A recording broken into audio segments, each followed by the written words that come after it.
Ladies and gentlemen, welcome back again to the Republic Watch. Komelam Gekonge. Today's hot topic is about Kalonzo Musyoka and the President of Kenya, Dr. William Ruto. The beef between these two leaders. The hatred, the exchange of words that has left Kenya talking. Now, stay with me to the end as I take you through this hot topic, Kalonzo Musyoka versus William Ruto's explosive war of words that has left Kenya talking. But before we offer plays, ladies and gentlemen, if you're new here, subscribe to this channel, like this video, comment and share, and don't forget to touch that notification bell so that next time when you upload this kind of a video, you will not be left out. Okay, now this is how the war between Kalonzo Musyoka and President William Ruto started.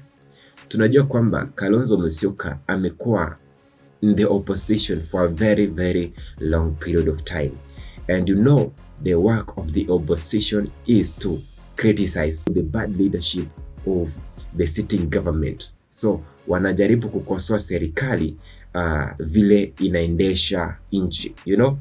Now unakumbuka wakati the finance bill when the finance bill was about to be passed in Kenya, the Gen Zs went on the streets protesting, wakiandamana, and a lot of people were killed, others were injured, some were abducted, you know, and all those sorts of sins. Kalonzo Musyoka went public and criticized the government's leadership and direction, saying that there is extrajudicial killings, abductions, and many other things. So the president stood up and responded to Kalonzo Musyoka defending his administration. Sasa tumeona kuna vile exchange of words zimekuwa zikianza kutoka hizo enzi wakati Kalonzo Musyoka went public criticizing the government's leadership and direction. So Kalonzo Musyoka ana criticize, William Ruto anajibu. But if I remind you, kulikuwa na speculations ama allegations zinasema kwamba the president is trying to woo, anajaribu kumconvince Kalonzo Musyoka ajiunge na serikali yake ya Kenya Kwanza ndo washirikiane, of which he was aiming something. But Kalonzo Musyoka stood up, he stood firm and said that he is not betraying the people of Kenya, kwa sababu he has to stand firm and protect the people of Kenya. Hawezi akajiunga na serikali ambayo inaua watu, haifanyi maendeleo vile inatakikana na vitu vingine.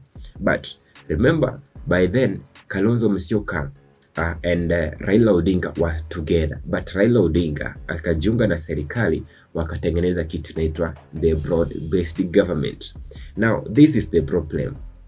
The president has tried so much, has attempted so many times to convince Kalonzo Musyoka to join his government, but Kalonzo Musyoka amesema nini? No.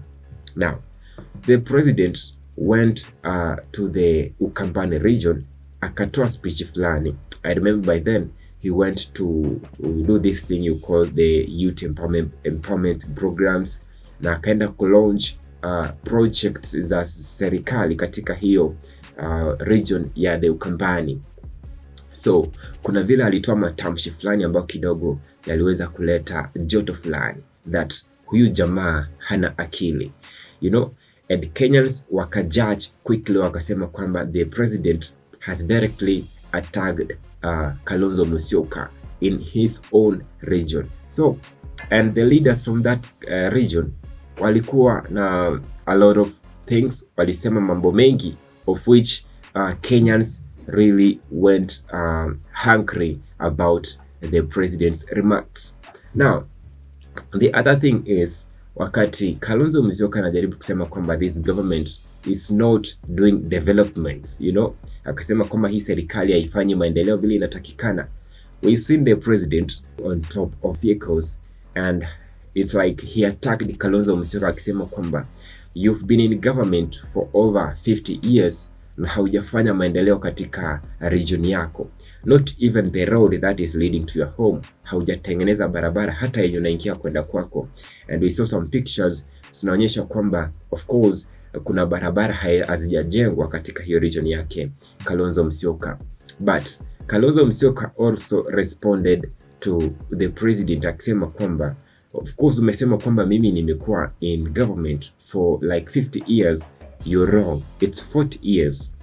And the president responded to this kind of response from Kalonzo Musyoka akisema kwamba, do you think these 40 years are small? Do you think these 40 years are 2 days?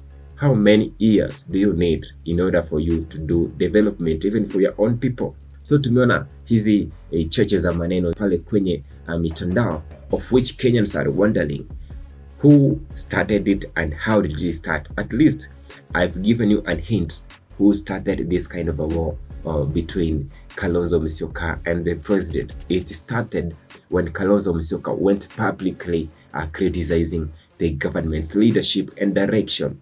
And keep in mind that the president has tried so many times to convince Kalonzo Musyoka to join his government. In short, amejaribu sana kumkatia aingie box, atoke kutoka the United Opposition ajiunge na serikali yake, of which tunajua kwamba the president is eyeing the Ukambani votes. Now, ladies and gentlemen, I would like to leave you with a question. Who do you think is going to win this war? And does it mean that the Kenyan politics lazima kukwe na cheche za matusi wakati watu wanajaribu kurekebishana? Why do we see this kind of dirty language from our leaders? Can Kalonzo Musyoka calm down and join the government, or can the president calm down and stop? Waache kurushana hizi cheche za maneno. Kalonzo Musyoka, this is the Republic Watch. I would like to know your views on the comment section. Like this video, comment and share. Let's meet on the next episode.